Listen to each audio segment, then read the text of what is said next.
In the bustling village of Obojo, nestled between rolling hills and the lively rivers of Ghana, there lived a boy named Kofi. He wasn't the strongest, nor the smartest, but one thing about Kofi, he could talk. He could talk the bark off a tree or convince a god it was a lion. His smooth tongue was a gift and he intended to use it. Kofi is a spirited boy with a head full of dreams and stomach that always seemed to rumble. While other boys dreamt of becoming great warriors, hunters, or even chiefs, Kofi wanted something unusual: to become the richest trader in Africa. "I will sell everything and anything," he declared. But everyone in Obojo knew Kofi was a dreamer, and one who wants things that are far ahead of him. So they therefore laughed at him every time he mentioned that he will sell everything and anything. They ridiculed him. One sunny morning, as Kofi helped his mother at the market, he noticed something peculiar. Traders shouted, bargained, and sometimes even danced to attract customers. A plump tomato seller sang, "Buy one, get one free, make your stew happy," while a pepper trader spun in circles, screaming, "Spicy hot, it will make you cry tears of joy." Kofi was inspired. "Mama," he declared, "I want to be a trader. I will sell the best goods, and my name will echo from Kumasi to Lagos." His mother chuckled. "Kofi, trading is not joke. It takes wit, charm, and courage." But Kofi's mind was made up. Kofi began his journey by selling roasted groundnuts. Now, roasting groundnut wasn't rocket science, but for Kofi, it was an art. He built a small stand and painted a sign that read, "Kofi's groundnut, crunchier than your ex's jokes." He also wore a massive straw hat with a feather sticking out, yelling, "Groundnut, groundnut, fresh and crunchy, made by angels themselves." He invented a catchy jingle: "If you are hungry and broke, buy Kofi's nut. They will make you choke, and you will never need anything for the rest of the day." It worked for a while, but Kofi had a problem. His roasting skills weren't great. One day, he burnt an entire batch. Instead of throwing them away, Kofi had a brilliant idea. He went to the market and kept on selling them. "They aren't burnt," he told customers. "They are charcoal-infused gourmet groundnut. Very exotic." The villagers bought them just to see what gourmet tasted like. Spoiler, it tasted like disappointment, they said. One morning, as Kofi strutted through the market, a sneaky goat crept up, snipped his groundnut basket, and bolted away with it. "Kweku, Kweku, come back with my nuts!" Kofi screamed, dashing after the goat.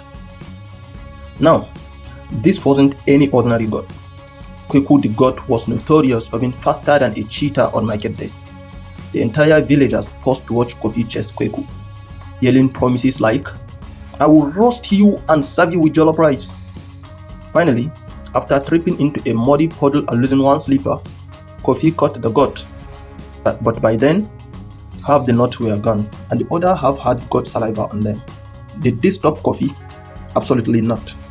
He started selling the remaining nuts as God-approved snack. Kofi soon realized he needed to expand. Groundnuts weren't making him rich.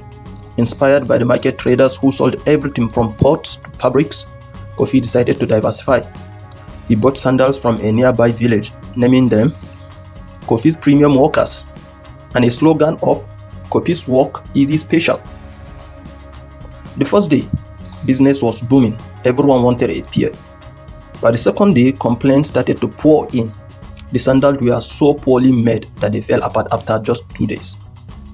A frustrated customer called Moody once yelled, "Kofi, these sandals are as weak as your knees." Another customer called Mansa walked into the market holding a broken sandal and yelled, "Kofi, I wore these to the river and they dissolved like gari in hot water." But Kofi didn't flinch. "Mansa, my dear," he said, "those are eco-friendly sandals. They dissolve to save the environment. You are welcome." The crowd roared with laughter, and Kofi escaped with his reputation intact. Kofi didn't lose heart. Instead, he learned quality over quantity, he told himself. One fateful day, Kofi decided to sell drums. He found an old man with a crooked hat and a shiny drum and began bargaining. 100 cowries, the old man declared. 100? For this drum? Kofi gasped. Do you know how many yams that can buy? Or does it play itself? I'll give you 50 coffee shot back. It plays better than your jokes, the old man retorted. After an hour of dramatic back and forth, they settled on 75 cowries. When Kofi lifted the drum to carry it away, he stumbled and fell flat on his back. It was heavier than an elephant after a feast. The crowd burst into laughter as the old man shouted, "Next time, begin post-trained too." Despite the setbacks, Kofi's reputation grew. He became known as Kofi the Hustler, the boy who could sell sand to a camel. He became a familiar face in every market from Accra to Abidjan to Lagos. He introduced a new strategy: humor at his stalls. He told jokes, sang songs, and even performed little dances. Customers poured in, not just to buy, but to laugh and be entertained also. His most famous slogan was, "Buy from Kofi. If you are not happy, I will refund you with a smile." With time, Kofi expanded his businesses on multiple stores across neighboring villages. He even taught younger traders how to sell with charm, through the art of negotiation, the importance of honesty, and the power of resilience. Despite his success, Kofi never forgot his humble beginnings. At the annual Obojo festival, the chief declared Kofi as the king of trade. The villagers carry him on their shoulders, chanting his slogan. As part of his reward, Kofi was given a golden stool. Moral of the story: follow your passion. Kofi pursued his dream despite ridicule and challenges. Never give up. Kofi faced countless failures but kept pushing forward. Adapt and learn.